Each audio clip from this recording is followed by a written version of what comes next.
Hello, my name is Jim Conaway, and this video presentation is for my EDU 503 class for William Woods University, and my video presentation is of a legal case from chapters 1, 3, or 4 from the textbook Case Studies in Sports Law. The case that I have chosen because I feel like it relates a lot to educational institutions in general, regardless of size. And like a lot of things, that this case also shows that there are gray areas to a lot of items in life, and things are not always totally in black and white. This particular case is Barman versus the University of Notre Dame. To begin with, the facts of the case. Christina Barman suffered a broken leg while she was knocked down by a drunk as she was returning to her car. She sued the University of Notre Dame for damage resulting from the injury. In the first trial, Notre Dame's motion for judgment was granted on evidence. In the appeal, the issue was raised if the University of Notre Dame had a duty to protect. Mrs. Barman and her husband left the game early that was played on Saturday, October 27th, 1979, between the University of South Carolina and Notre Dame before a reported crowd of 59,075. As the Barman couple was returning to their car, two drunk men were fighting. One walked past the couple and the other fell on Mrs. Barman, causing her to suffer the broken leg.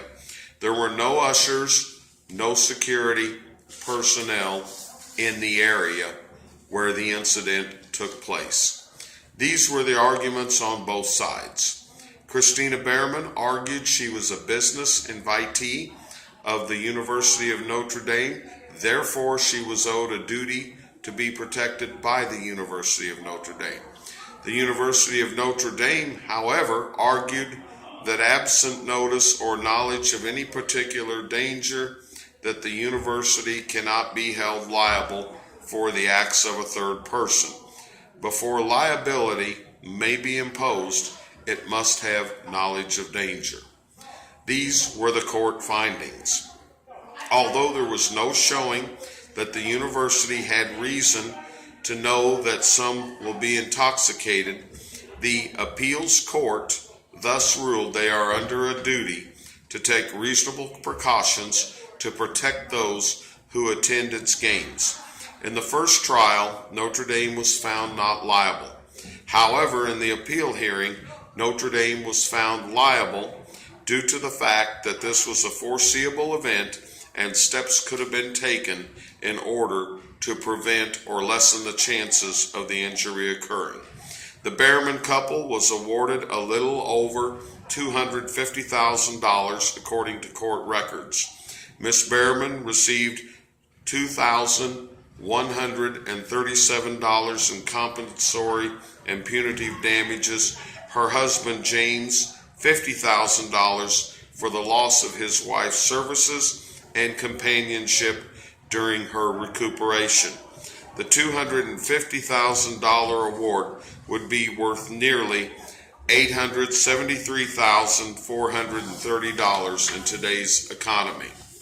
These, in turn, are implications for the athletic activity administrator. The lesson to be learned from this case is for the activity athletic administrator to keep the 14 legal duties in mind for event planning that are advocated by the National Athletic Administrators Association. Sadly, it does not matter if a school is hosting a spring choir, fall play, freshman boys basketball game, or varsity dual wrestling match. It simply makes sense to keep these 14 duties in mind when planning. At the same time, it is interesting to note that the Barman couple by leaving early, missed out witnessing an exciting comeback by the Fighting Irish. Notre Dame, led by Rusty Litch, who followed Joe Montana, overcame a 17-10 South Carolina lead by scoring a touchdown and a 2-point conversion with 22 seconds remaining. Another item of interest is the incident took place on October 27, 1979, and the case was finally decided on September 22, 1983, in the 3rd District Court of Appeals in Indiana. This shows how long that it can take to resolve matters in court.